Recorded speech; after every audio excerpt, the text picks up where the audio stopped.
अच्छा, अब यहाँ पर एक एक्टिविटी गिवन है जो मैं आपको समझाना चाहता हूँ। इस एक्टिविटी में हमने मैग्नेटिक फोर्स का डायरेक्शन फाइंड करना है।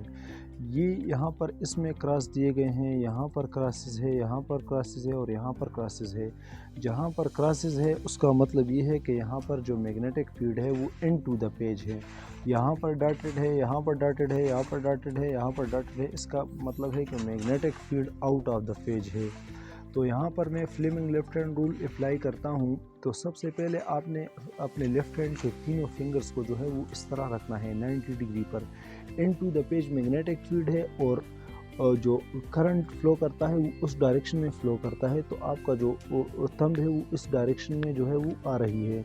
तो आपका जो फोर्स होगा पहले डायग्राम में वो F1 होगा। F1 फोर्स यहाँ पर होगा। यहाँ पर magnetic field into the page है, करंट जो है वो अपवर्ड डायरेक्शन में है। तो आपका फिंगर थंब जो है यहाँ पर आएगा। अब इसमें जो करंट फ्लो करती है वो नीचे डायरेक्शन में फ्लो करती है। तो आप हैंड को इस तरह रखना है। तो यहाँ पर करंट जो है वो F2 होगा। यहाँ पर आपका जो magnetic field into the page हो गया और आपका करंट इस डायरेक्शन में है। तो जो फोर्स होगा वो अपवर्ड होगा यानी F1 होगा।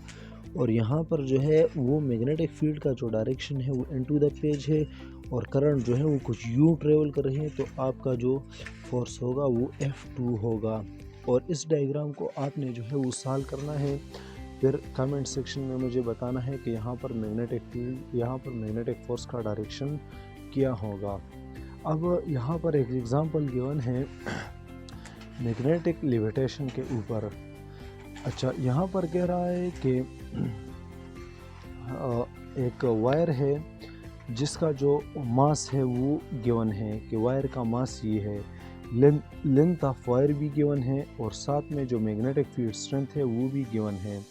तो कह रहा है कि फॉर एग्ज़ाम्पल ये मेरे पास एक मैग्नेटिक पोल है नॉर्थ पोल, ये मेरे पास साउथ पोल है और इसके बीच में यहाँ पर एक वायर प्लेस है। तो इस वायर पर जो है वो वेट नीचे एक्ट कर रहा है और मैग्नेटिक फोर्स जो है ऊपर की डायरेक्शन में जो है वो एक्ट कर रहा है। आपको कह रहा है कि इस वायर में कितना करंट फ्लो हो कि यहाँ पर वेट और मैग्नेटिक फोर्स बराबर हो ताकि ये इसी पॉइंट पर रहें, यहाँ पर ही रहे।